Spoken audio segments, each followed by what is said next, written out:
What's going on, everyone? My name is Tenebris, and welcome to episode 1 of my first proper Let's Play here on my channel.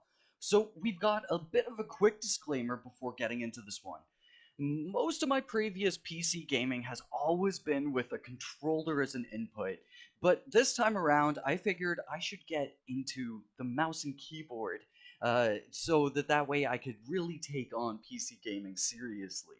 So my aim might not be super on point in the first place, but even after this short 2 hour session, I found it getting more and more comfortable to use. I still have a lot of love for that dual analog input, but I think I'll get right back to my usual skill level in at least an episode or two.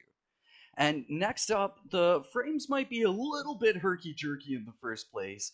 That's mostly because I was just getting used to OBS as a recording system.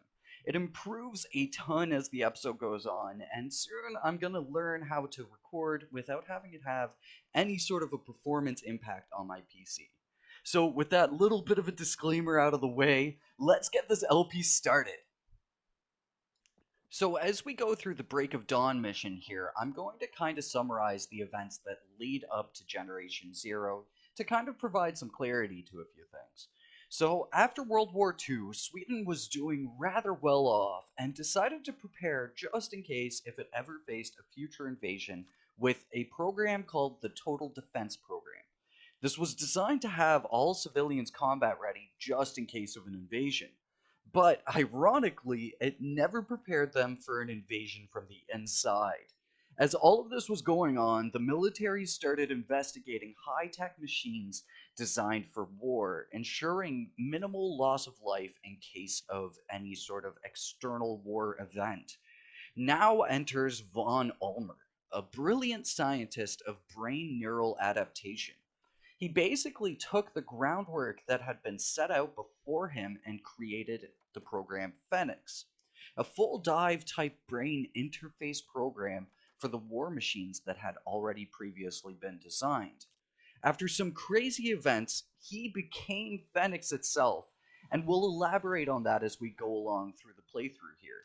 But with Phoenix now under von Ulmer's control, something went really awry, and he decided to invade Sweden itself utilizing Phoenix.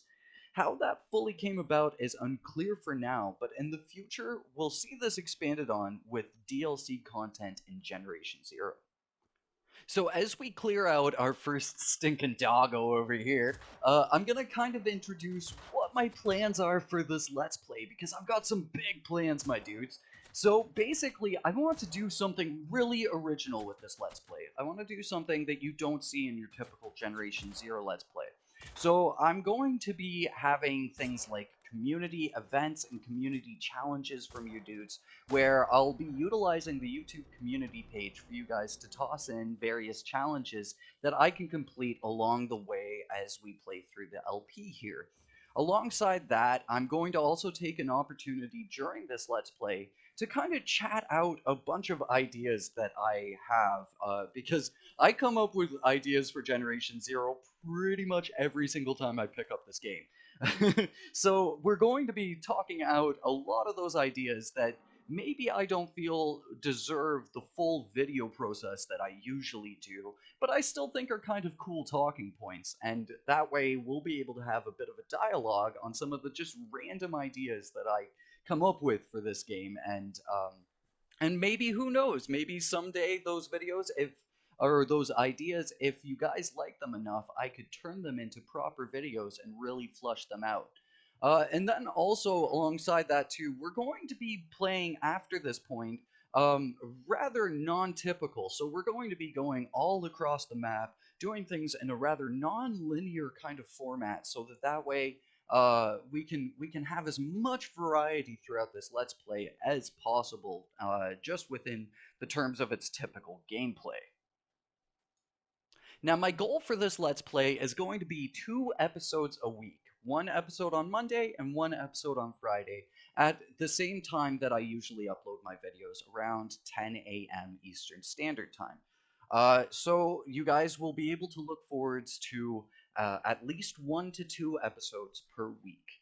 That might vary depending on future DLC. If a DLC drops, I'm definitely going to be putting out episodes a lot more frequently, potentially daily, because there will be a lot of content to kind of go through with you dudes during this Let's Play.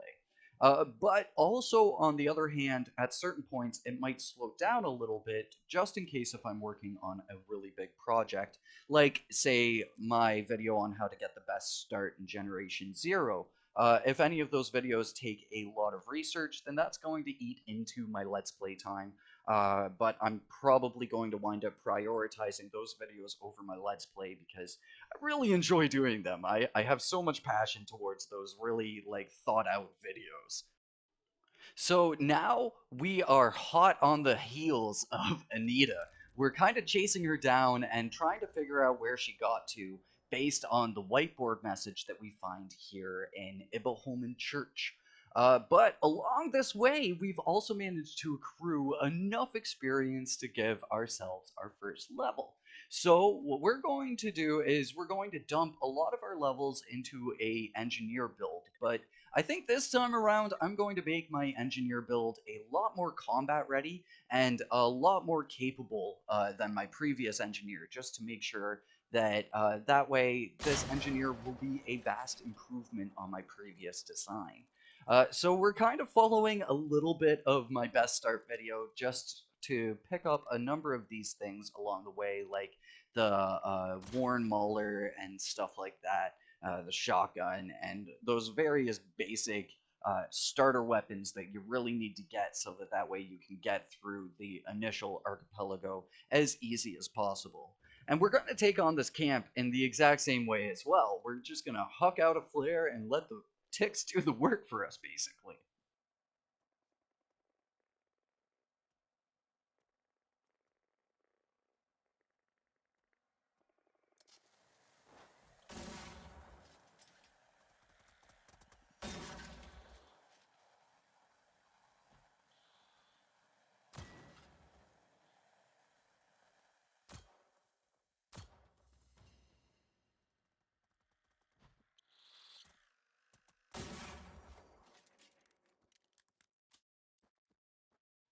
Now, inside this camp, we actually managed to get really, really lucky. I figured it would be worthwhile to do some RNG rolls here in the early start of the game and just see what we could get from some of these weapon boxes. And I managed to find a Warren Mauser hunting rifle, which is pretty much just as powerful as the Augstazare that you can get over on the destroyed wharf area.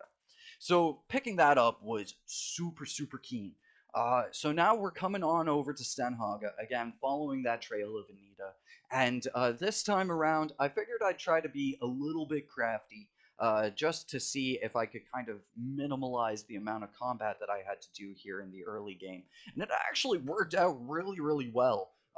Even though I managed to get pinned down a little bit by the doggos here, I think that this combat experience here off at Stenhaga was actually really, really smooth for the most part.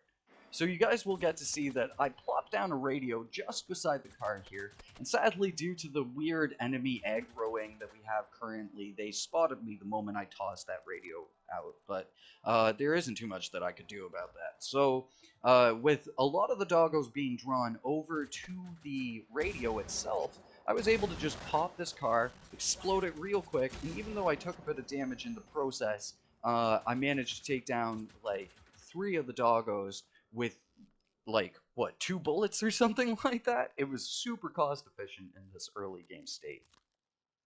Now, a lot of you dudes will notice that I'm playing the game from scratch at this point, and so I figured I'd hit a nice middle ground because it was about a 70-30 split for most people wanting to see a New Game Plus type experience here in Generation Zero, but 30% of the people wanted to see me start right from scratch.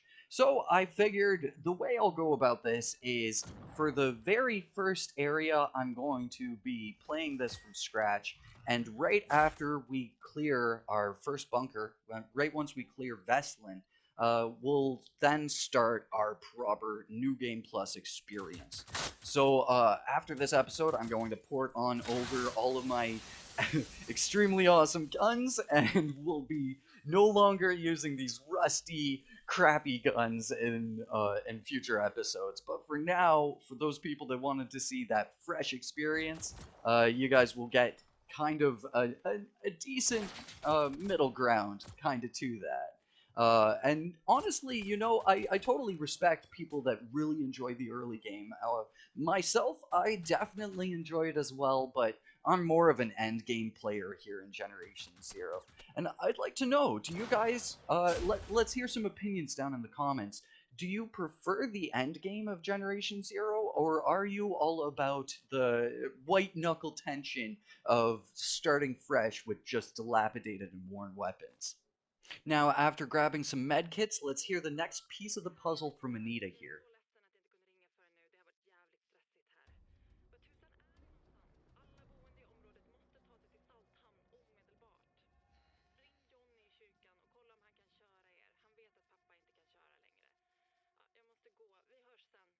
So with that, we find out that Anita was en route to Saltham, and it's really cool here, kind of going through this early section of the game because with the knowledge that I have, knowing how important of a character Anita actually is, it's really cool just kind of filling in these bits and pieces of how Anita made her way off to Himfell.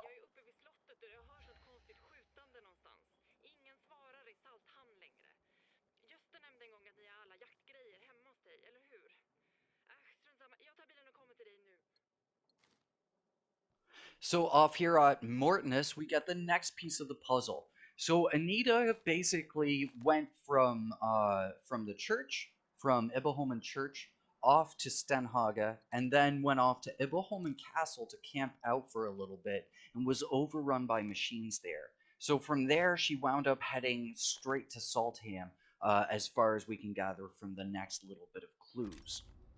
So now we're just gonna fly through the Sultan Civil Defense Bunker here.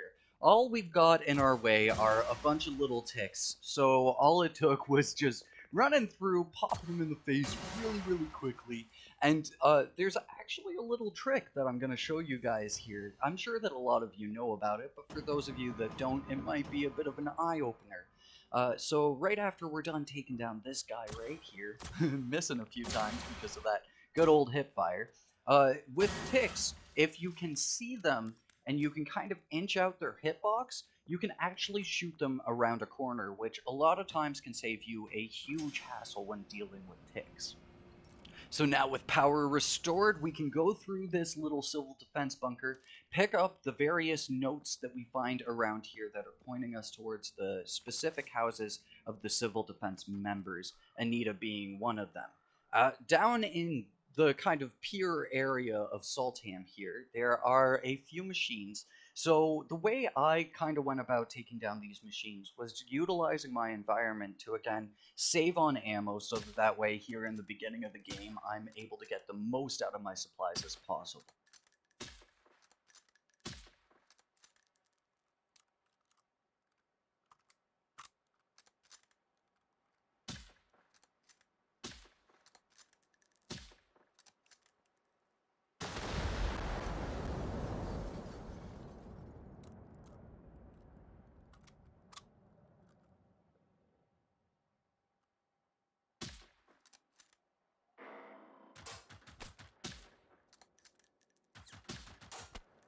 So one of the things that I'm having a bit of a hard time adjusting to here with PC gaming is making really small, minute movements with the mouse. For any of you experienced PC gamers out there, if you could maybe give me some tips on how to get the mouse to be a little bit more responsive, that would be really excellent if you dudes could help me out with that, because it's probably the only point where I'm having a little bit of a tough time utilizing mouse and keyboard. So as we go through the various civil defense members' houses here, I figured it would be really smart to hit up the brown house on the pier here, because in this house we can actually pick up our first AG4, and this is going to be a huge benefit to us moving forwards when we take down Vestlin Bunker. So you can find the AG4 just in this room here. And I decided to give another spin with one of these weapon boxes, and sadly, all we got was a crappy little dilapidated Capist. But either way, that'll go towards some good crafting materials later on once we start crafting up our weapons and reducing them down to the components and stuff. This one's for Graham. Now we're gonna come upstairs and pick up this letter. It was a scribbled note from Peter Hamagran, and so a lot of this stuff is really interesting for me because I'm curious if any of these other civil defense members will potentially come to the game in the future. We've already run into Anita with the Himfeld DLC, so maybe future NPCs will be other members of the civil defense or other various characters that we meet along the way through these notes and phone messages.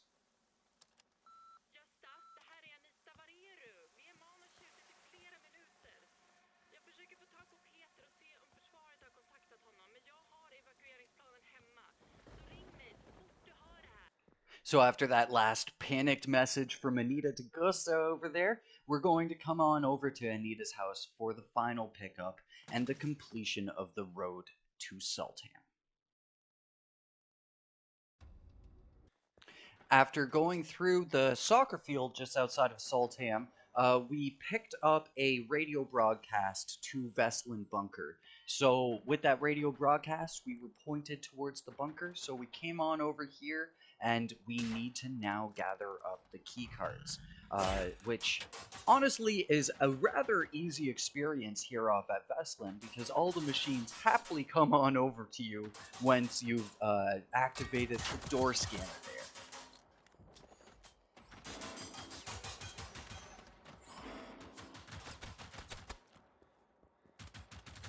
Of course, just my luck, there happened to be a rather heavy amount of machine spawns in this area, so I had to face off about like 7 doggos, 2 of them being military, and I'm pretty sure that there were a bunch of seekers coming through to beat group my location here too.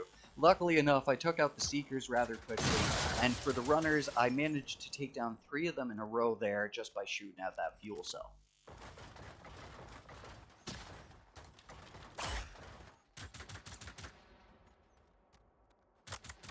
Along the way here, I also picked up the AI-76 that I show off in my best start video, just because the AI-76 has much lower recoil and spread than what the AG4 has. So it's just a much better early game option at this point in time. For any of you dudes that are just freshly experiencing Generation Zero here, definitely check out my best start video because I show off tons of excellent weapon locations. If you aren't planning on taking that route itself, it's still probably one of the most optimal ways to approach the archipelago region itself. Now with all the doggos taken care of, I can reap the rewards of all of their key cards and get into Veslin Bunker.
Vesslan, det här är Bertil Ludvig.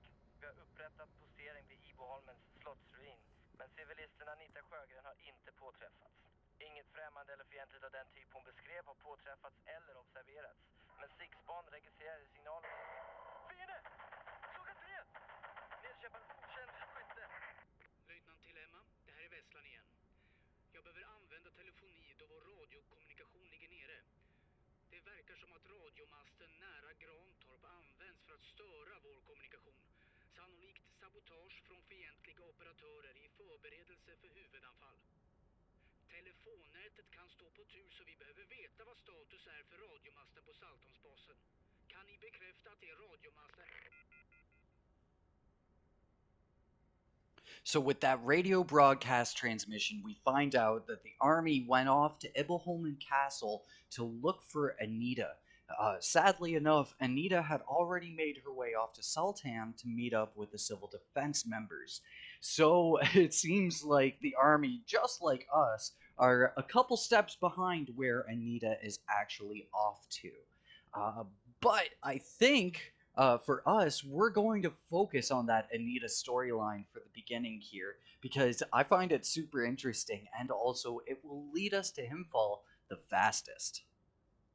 So this was a big undertaking for me. Not only did I have to learn how to edit videos freshly in a new program, but I also had to learn how to record them freshly utilizing new programs as well. Hopefully, the overall experience here is just as professional as you guys usually can anticipate from me.